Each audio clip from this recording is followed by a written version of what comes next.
everything you need to know before the 2026 playoffs.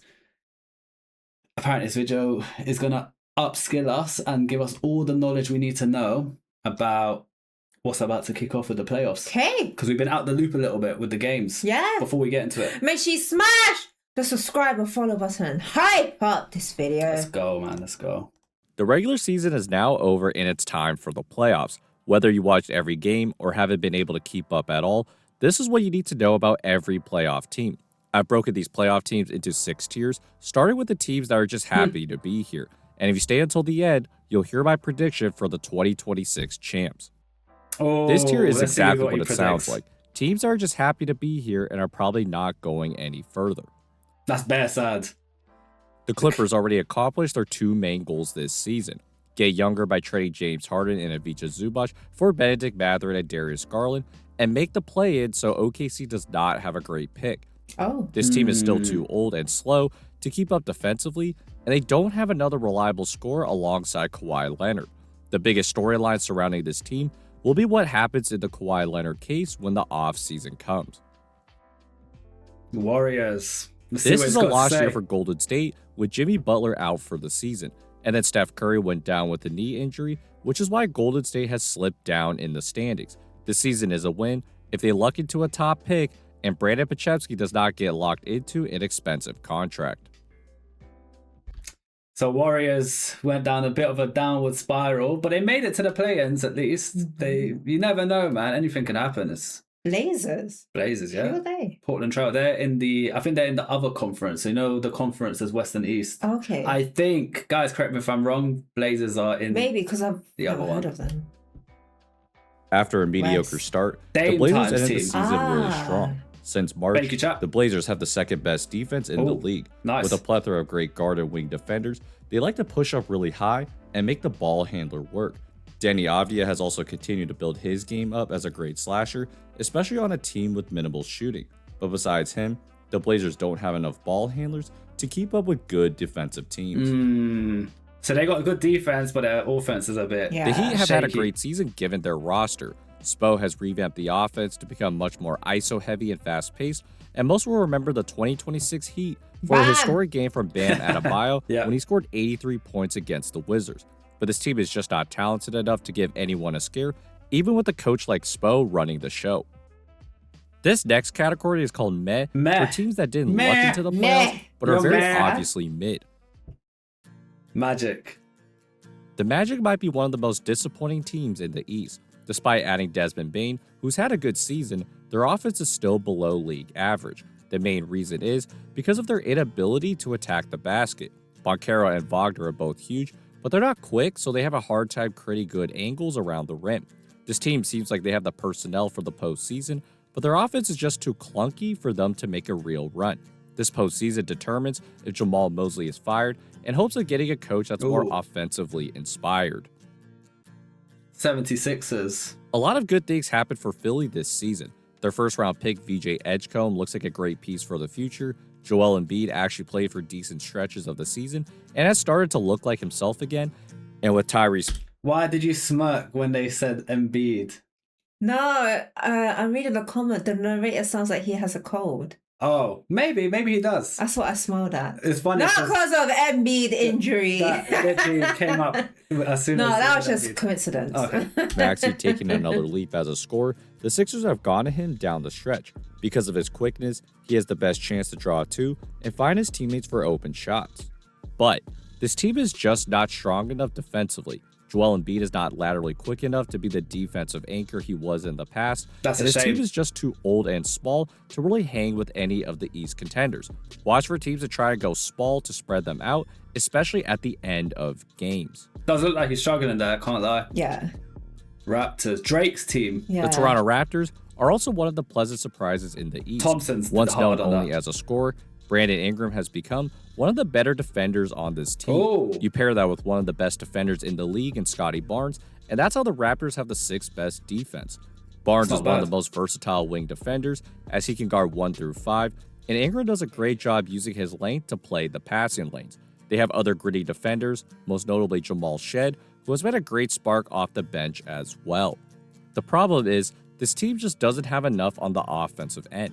Barnes and Ingram both aren't great shooters, so they like to operate from the mid-range area, and the Raptors just don't have enough shooting around them to really give one of the East teams a real series. The Suns. The Suns look like a really impressive team for the first 4 months, but a cold ending to the season has them in this category. After shipping off Kevin Durant, they've built their team by becoming the Walmart version of the Detroit Pistons. Walmart version. Wow. Narrator. Damn. My guy don't just have a cold, he's got lines. That's savage, though. I can't lie. That's so sad to say.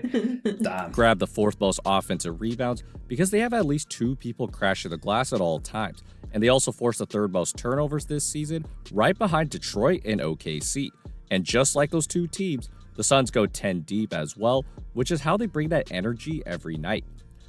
Where they have struggled, though, is on the offensive end. This is a team that plays a lot of pick and roll, but they don't have the elite playmaking to be playing this style. This is already a successful season, and look for them to find more offensive juice in the offseason. These next teams aren't title contenders, but they have enough to at least make the first round opponent uncomfortable Sleepers. and can even win. This will be series. interesting. Who's in here? Hornets. The Hornets. Oh. Here's a crazy stat about the Charlotte Hornets. When their normal starting 5 all play, they are 27-7 as of the end of March. And it's for good reason. This team goes as far as LaMelo Ball goes. Because he's the only passer on this team, they love to 313. Find me a video like this for NFL and we'll do it as long as people want to see it. initiate guard-to-guard screens because a screener can then choose what to do. Here the Hawks are in a 3-2 zone, so Knipple and then Kalkbrenner are both up, trying to set screens for LaMelo. Now Knipple has the choice to set the screen, but he sees all this space on the wing. So he just slips that screen Appreciate and move the out sub there. cash. No Hawk player can pick him up in time, and that's just too easy. This has been Charlotte's. Our notifications ain't going off though. Yeah, I noticed that. Guys, notifications are down. Sorry about that. We will sort it out for the next stream. So we'll try to keep an eye out on the subs in the chat. Go-to action, and a main reason they have a top 5 offense to start 2026. Moussa Diabate is also their one-man defense. The Hornets' perimeter defenders aren't great, but what they'll do is funnel the ball handler into Diabate, who then can clean up the rest. He's also been great at guarding multiple things at a time, and it's because he can read the player's instincts and then make the right play accordingly. Their biggest weakness, though, is their lack of size. Diabate and Kalkbrenner are both bigger very players. lanky, so they will have trouble dealing with bruiser type of bigs. Also, with so many defensive responsibilities shouldered to them, look for opposing teams to bring them out and then find guys in the paint. Assuming they get out of the play-in, this team's offense is very potent, but how their bigs hold up will determine how far they can go. The Hawks. The Atlanta Hawks enter the playoffs as one of the hottest teams in basketball, making Jalen Johnson their primary playmaker and getting Nickeil Alexander-Walker from free agency has paid off. But the biggest key to their success is actually Dyson Daniels. What makes Daniels interesting is that he shoots less than 20% from the three-point line, but he's impacted the offense in so many other ways. First, he's been great at attacking the basket, either from the dribble handoff when the defense takes away the first option, or when he has the ball and the defense is completely sagging off of him. He also ignites the Hawks in transition, pushing the tempo, and either finding his teammates for good shots or taking it himself to the basket. Because Daniels has been much more forceful with the basketball, everyone on the Hawks is now a scoring threat.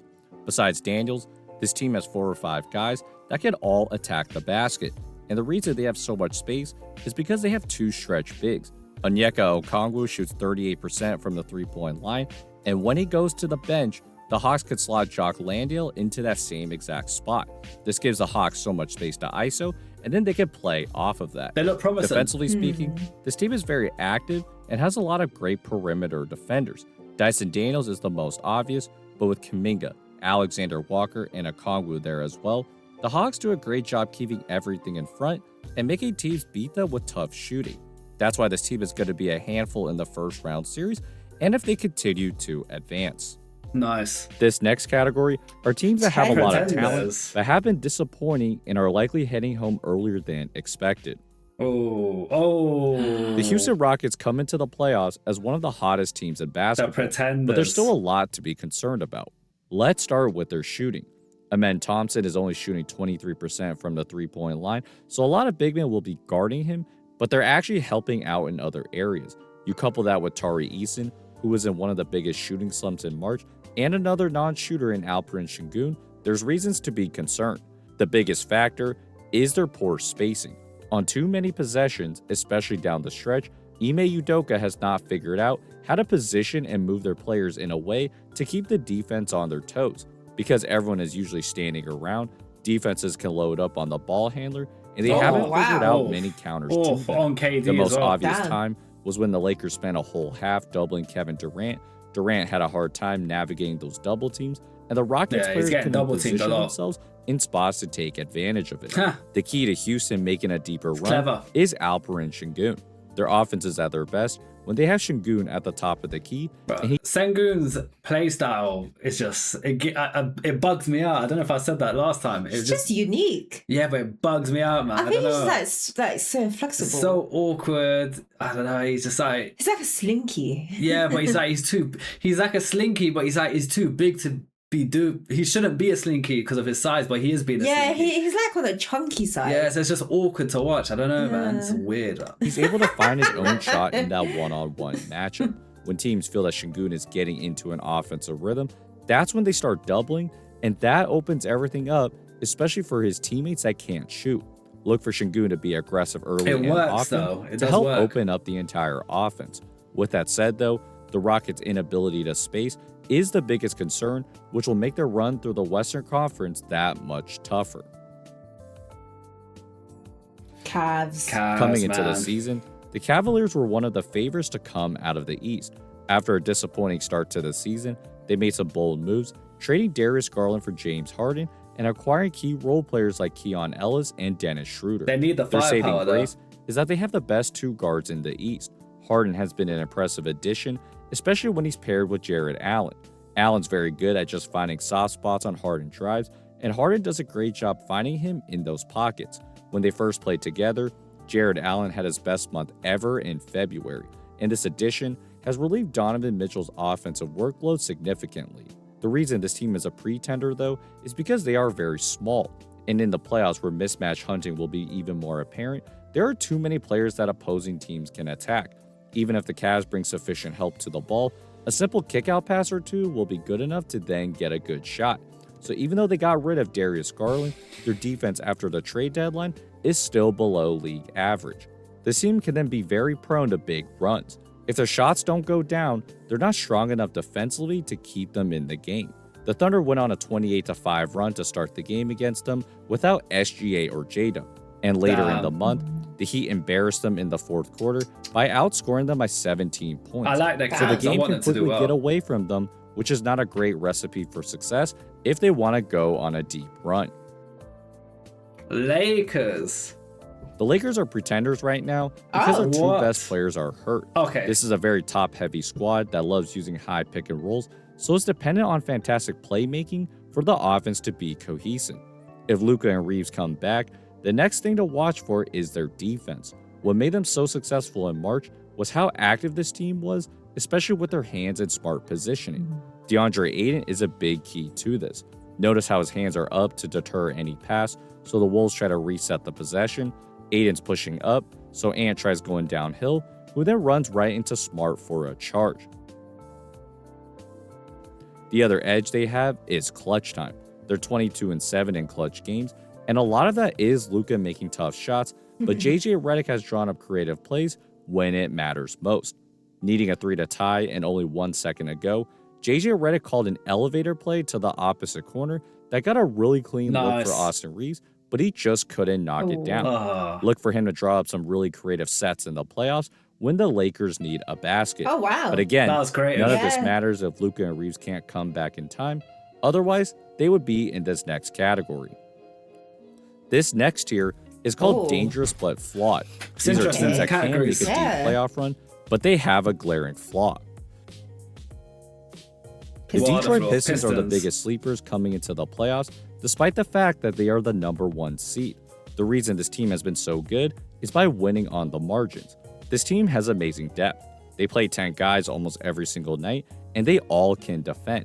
So they took a page out of OKC's playbook, essentially trying to be as physical as possible at the point of attack. Typical if one bad guy boys. is in foul trouble, they can bring in someone off the bench to then do the same thing. Physical team. As a result, this team forces the most turnovers in the league, and is the reason why they continue to win despite Cade Cunningham being out. The other way this team wins is on the offensive glass. This team is third in offensive rebounds this season because of Jalen Duren. Duren is such a force around the rim because of his big build and motor. He's great at getting rebounds in traffic, and his threat as a rebounder only puts more pressure on the defense. Here, Tobias Harris is posting up to Monty Kamara, and Donovan Clingan is trying to help. As Harris starts to shoot, Clingan seems to be in good position, but Duren uses his left arm to tip the ball to himself, and that allows him to score at the rim. The main concern is their lack of shooting.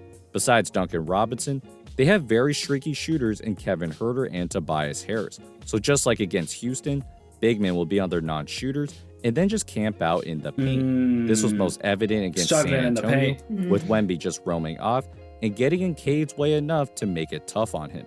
Based on how they shoot or how they space the floor will determine if this team can make the finals. The Knicks. The Knicks came into the season hiring Mike Brown in place of Tom Thibodeau in hopes of playing with more motion and pace. They have done that by making Karl Anthony Towns a passing hub, allowing him to either run dribble handoffs or let him find cutters at the basket. This creates tons of misdirection. Brunson setting a screen for McBride to take this dribble handoff from Cat, but McBride gets more creative by squeezing through the screen to cut towards the basket, and that's when the Knicks are at their best. With more motion, the Knicks have the third best offense in the NBA, but where things get more interesting is when Brunson can't make plays with the ball. When he's off the ball, teams will deny him, which forces other guys to find their shots, and when Brunson has the ball, some teams have had tons of success doubling him, so he can't beat them with his shooting. This has taken Brunson out of games at times, and is something that smart teams will try in the playoffs. The other main factor is how Brunson and Cat will hold up on defense. Last year, the Pacers picked apart the Knicks defense because they would put one or both of them in the action almost every single possession. So the Knicks will need to find ways to hide both of them defensively to make the finals for the first time in a really long time. The Knicks can do it, though. They got a capable team. The Minnesota Timberwolves are the team that can beat or lose to anyone. The reason this team is dangerous is because they can play at any pace. When they added Ayo Dosunmu at the trade deadline, their pace jumped from 23rd to 9th for the rest of the season. He's played particularly well with Bones Highland off the bench because they both like to run in transition. And because they can find their own shots, the Wolves suddenly have one of the deepest benches as well. The other factor is the breakout of Jaden McDaniels. His stats on paper don't look like it, but he has expanded his isolation game. When Ant has to get the ball out of his hands, McDaniels is his go-to guy. And it's his improved footwork and balance that has then increased his scoring opportunities around the mid-range and paint. He's also shooting a career-high 42% from the three-point line and has punished teams for leaving him alone.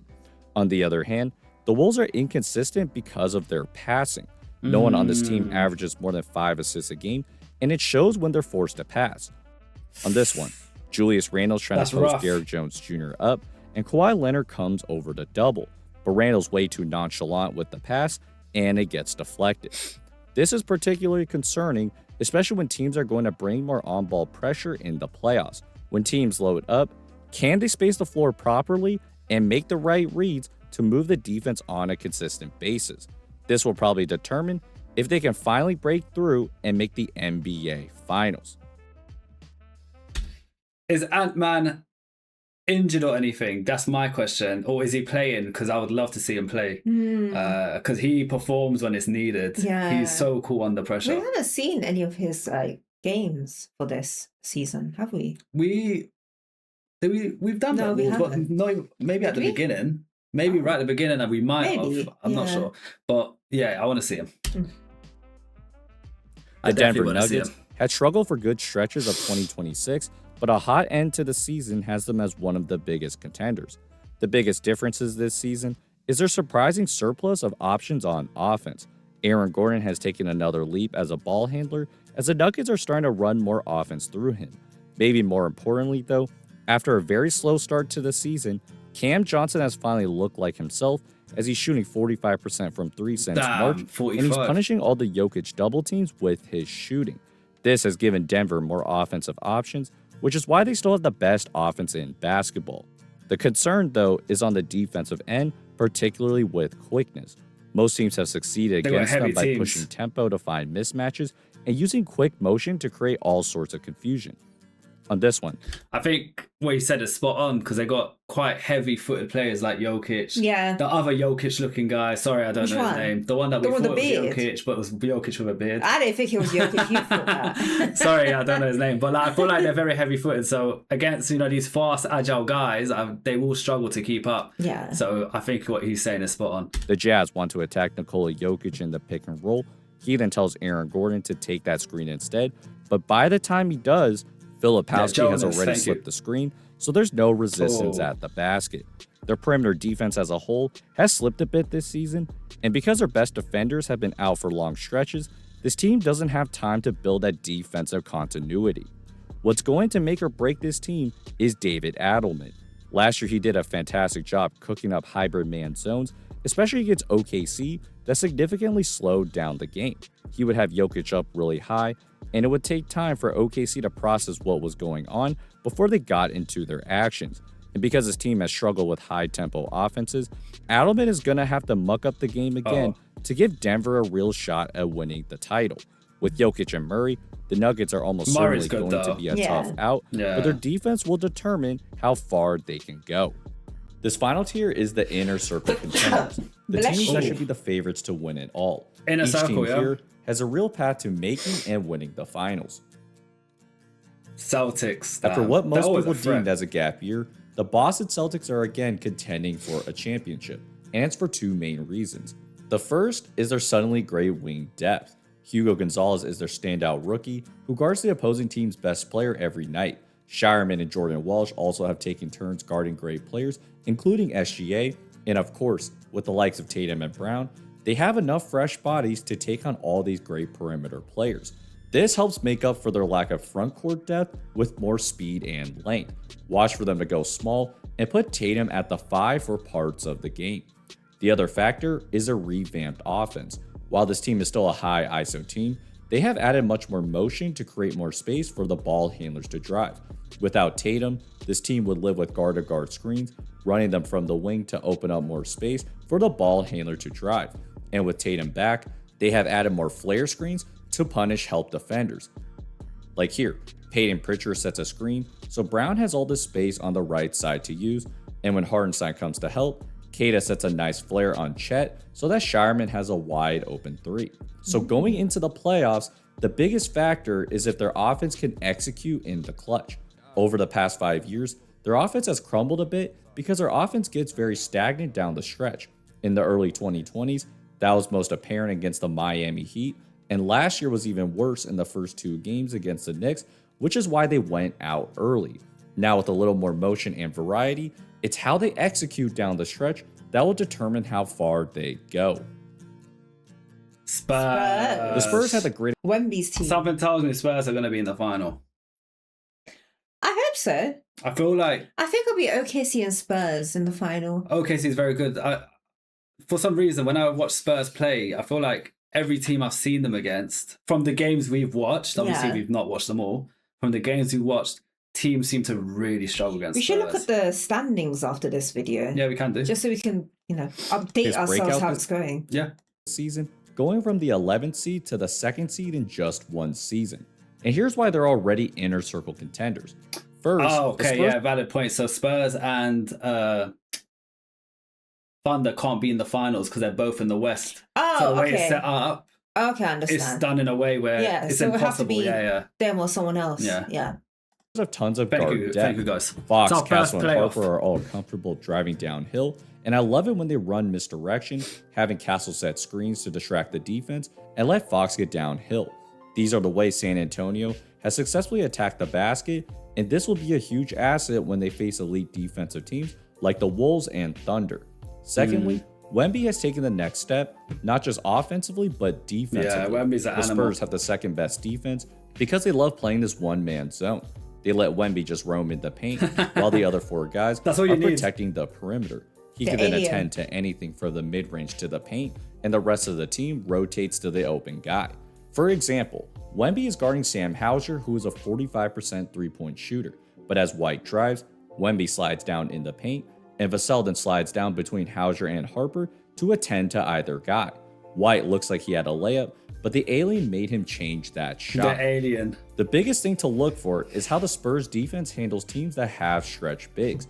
That way teams will then bring Wemby in the pick and roll and drag him out so the paint is much more wide open. Watch for how Wemby himself handles these and if the Spurs have more counters to keep Wemby in the paint. The other factor is the youth of this team. The Spurs would be the youngest team to win the finals if they do, and they also have a very young coach in Mitch Johnson. I don't know why. Just last season, we saw multiple bright young head coaches make some questionable decisions in the playoffs, and Mitch Johnson will be tested in the same way.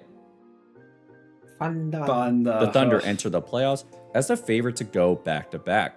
Shai Gilgeous-Alexander will win his second MVP and has absolutely dominated in the isolation game once again. Watch for him to go to the sidestep 3 at the end of games that has buried multiple teams. After an SGA isolation, the Thunder's second best offense is the Jared McCain-Isaiah Hartenstein pairing. McCain and Hartenstein love working together on these dribble handoffs to open up more shots for the guard, and these two alone were able to keep the Thunder as a top 10 offense without Shai or J-Dub on the floor. What will truly determine if they can repeat is their overall spacing. At times, this offense gets very stationary, so teams can run all sorts of funky coverages on them. If the Spurs and Thunder meet in the Western Conference Finals, watch for San Antonio to run that one-man zone extensively to take Shai out of the mid-range and force his teammates to make shots. The reason teams can do this is because the Thunder's role players can't shoot. Alex Caruso and Lou Dort have had some very bad shooting nights against some contenders this year, so look for teams to sell out completely to Shai and dare one of these guys to consistently beat them. And that prediction. As good as Thunder are, I just don't want them to win it, man. Yeah, man. Somebody else deserves to win. I don't know why. I don't have hate towards them. Like, they're a good team. No, you're just a hater. There's nothing that makes me want them to win. Like, yeah. I'd want other teams, even if it's not Spurs, I'll choose other teams over them. That leads to my championship pick. After looking at all these teams throughout the season, my prediction is the Boston Celtics. In the past, their offense has always just been about hunting mismatches, which was not a great recipe for success. But as mentioned, they've made a lot of good changes to their offense this year. The spacing on each possession looks much better, and they have 4 to 5 different guys that can all attack the basket. This team is just much deeper than the past few years, so they don't have to rely on Tatum and Brown being superheroes every night to win. And it's because of the changes they made to their system. He's a good player. Instead of depending on an overly talented roster, that makes him my pick to win it all. So, hope you guys enjoyed this video. Guys, what do you think of his prediction? What do you guys predict? Who's going to win? I think Celtics are going to do very well. Yeah. But them winning? I don't know, man. I don't